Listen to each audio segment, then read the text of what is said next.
नमस्कार दर्शकों, जैसे कि हम आज आए हैं बस में, जहाँ पर ये बस सतलोक आश्रम भिवानी आश्रम जा रही है और इसमें कुछ भगत लोग हैं और वो यहाँ हरियाणा में अपने सतगुरुदेव जी के दर्शननाथ जा रहे हैं। तो हम इनसे जानते हैं कि ये क्यों जा रहे हैं। नमस्कार सर। नमस्कार। कहाँ से आए हो आप? सर साहेब, हम आए हैं भवानी मंडी से। भवानी मंडी, जिला झालावाड़, राजस्थान। अच्छा, आप किस लिए जा रहे हो?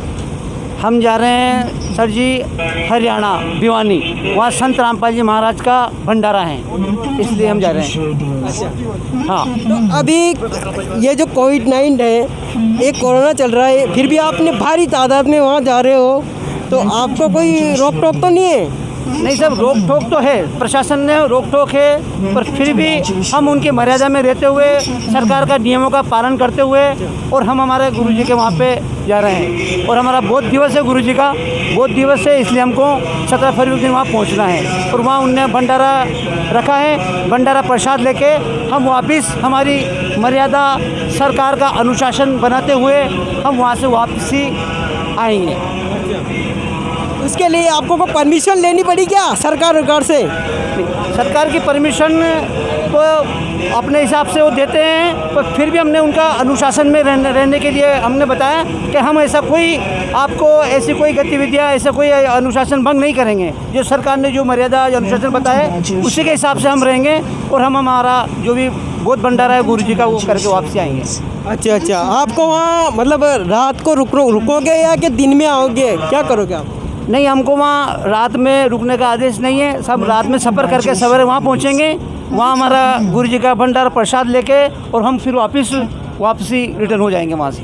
अच्छा, तो मतलब आपको वहाँ पर नाइट रुकने की व्यवस्था नहीं रखी है?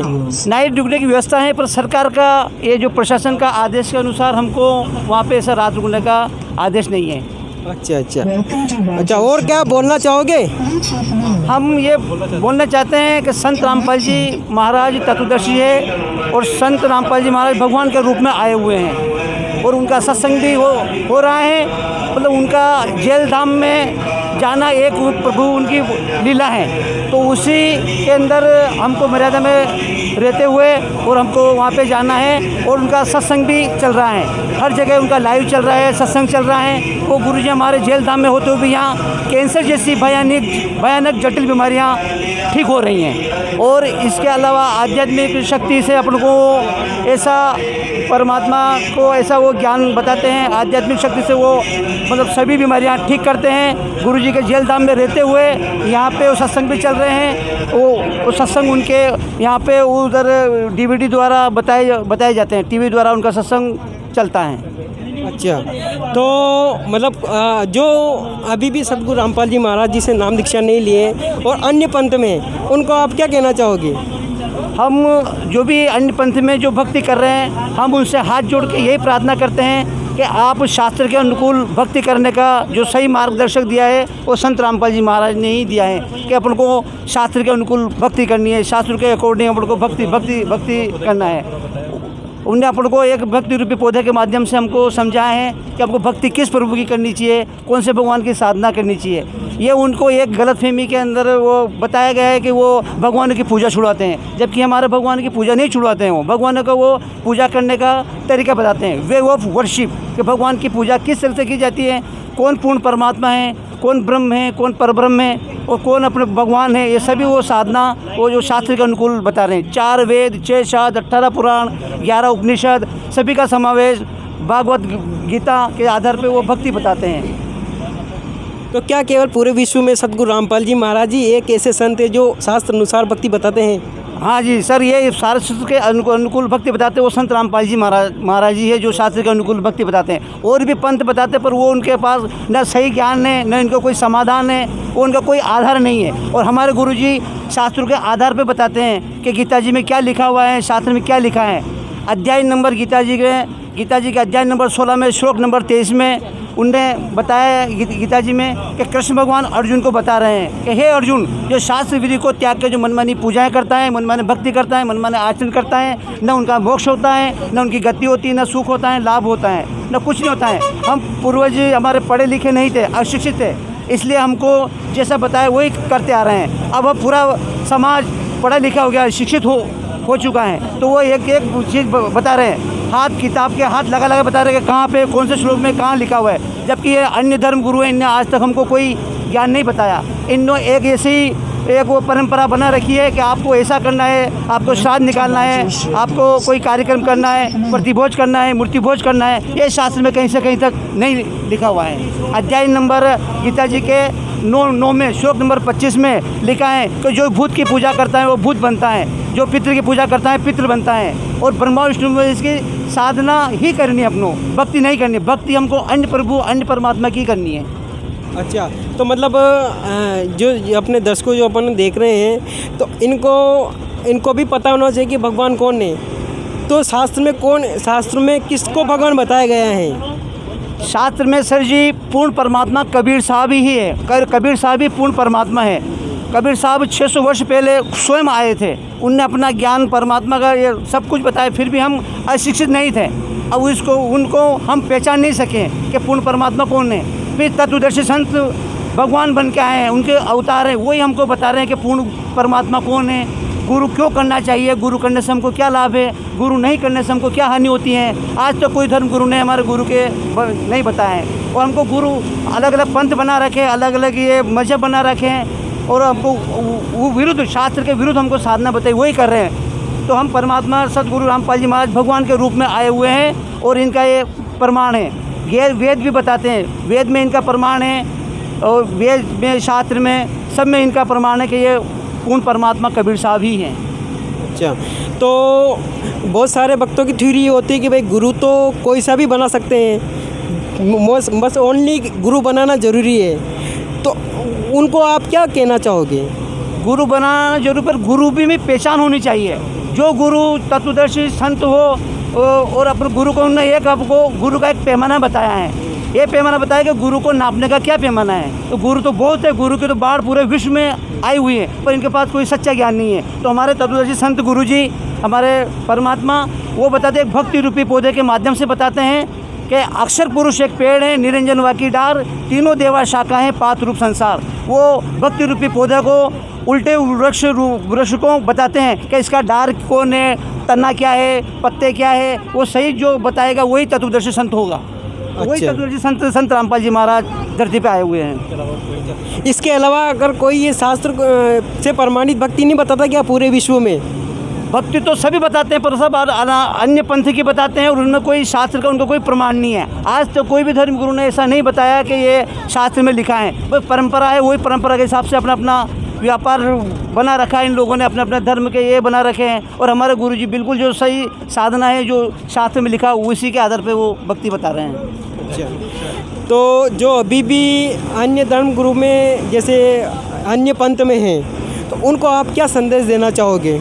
जो भी अन्य पंथ में भक्ति कर रहे हैं, किसी की भी आस्था किसी भगवान में है, किसी कोई पूजा करता है, तो उनसे हाथ जोड़ के प्रार्थना है कि वो सही मार्गदर्शक भक्ति कौन है, भक्ति कैसे करनी चाहिए, भगवान कौन है, ये अब को देख के। और उनका संत रामपाल जी महाराज के सत्संग आते हैं टीवी चैनलों पे, तो उनका साधना टीवी पे 7:30 से 8:30 तक उनका सत्संग आता है। उनका सत्संग सुनो, और उनकी किताबें भी निःशुल्क मिलती है, किताबें पढ़ो।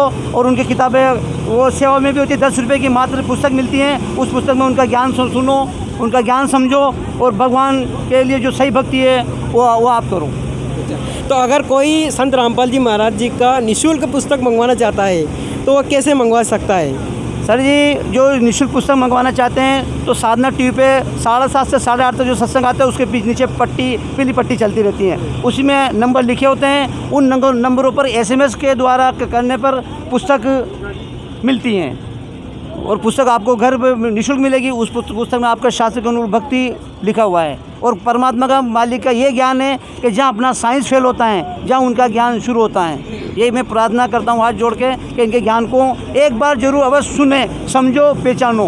भगवान आ चुके हैं, जागो, जगत के तारणहार आ चुके हैं, जागो जनता जनार्दन जागो। मेरा आपसे ये हाथ जोड़ के प्रार्थना है कि धरती पे परमात्मा आ चुके हैं, आपको उनको पहचानना जरूरी है। और वो कैसे मिलते हैं, भगवान कौन है, कैसा है, कैसे मिलता है, किसने देखा है, ये सब हमारे गुरुजी बता रहे हैं। जो श्रद्धालु सतगुरु रामपाल जी महाराज जी से नाम दीक्षा लेना चाहते हैं, क्योंकि अभी वो तो जेल में हैं, अगर कोई उनसे नाम दीक्षा लेना चाहें तो वो कैसे ले सकते हैं? सर जी, जो मतलब आत्माएं जो नाम दीक्षा लेना चाहती है तो साधना टीवी पे सत्संग चलता है, उनके नीचे एक पट्टी चलती रहती है, निरंतर पट्टी चलती रहती है, उसमें नंबर लिखे रहते हैं। उसी नंबर पर आप फ़ोन करके पता कर सकते हैं कि कोई भी कहाँ जो भी स्टेट में रहता हो, जो भी ज़िले में रहता हो, वो सब उसके संपर्क करके पूछ सकते हैं कि हमको गुरुजी से नाम दीक्षा लेनी है। तो गुरुजी ऑनलाइन द्वारा घर बैठे ही आपको नाम दीक्षा देते हैं और वही हमको लाभ मिलता है। तो आप भगत समाज को क्या संदेश देना चाहोगे आपकी तरफ से? मैं जब भगत समाज को क्या सुने, मैं तो दास हाथ जोड़ के प्रार्थना करना चाहता है कि इनके ज्ञान को समझो, देखो, पढ़ो, सुनो। गुरुजी ने हर जगह पुस्तक की व्यवस्था कर रखी है, निःशुल्क पुस्तक देते हैं और निःशुल्क उनके जितने भी टीवी पे सत्संग आते हैं वो सब निःशुल्क आते हैं और निःशुल्क नाम दीक्षा मिलती है। अन्य गुरुजी से नाम दीक्षा लेने में उनका पैसा रकम जो भी पैसा जमा करना पड़ता है, तो उनका हमारे गुरुजी ना 1 रुपया लेते हैं और कुछ भी मतलब पैसे लेते हैं, फिर नहीं लेते, फिर भी नाम दीक्षा देते हैं। और दहेज की शादियाँ करवाते हैं, दहेज में 1 रुपया खर्च नहीं होता है। और आज दहेज कितना भयानक रूप ले चुका है, इसमें कहीं बहन बेटी की हत्याएं हो रही हैं, दहेज के नाम पर कुर्बानी हो रही हैं। ये हमारे गुरुजी कुछ भी नहीं कराते हैं, मात्र 17 मिनट में रमणीय शादी करवाते हैं, न दहेज, न बैंड बाजा, न कुछ नहीं। और पूर्ण परमात्मा के उसमें शादी होती है, पूर्ण परमात्मा के तत्वदान में उनकी शादी करवाते हैं। ये जो आपने दहेज की बात की है, तो आज का समय ऐसा है, मतलब आज के समय के युवा जो हैं वो तो चाहते हैं कि भाई अच्छी से अच्छी अपने दहेज दें लड़की को, और इनकी सोच ऐसी है। तो आप दहेज के बारे में क्या कहना चाहोगे उनको?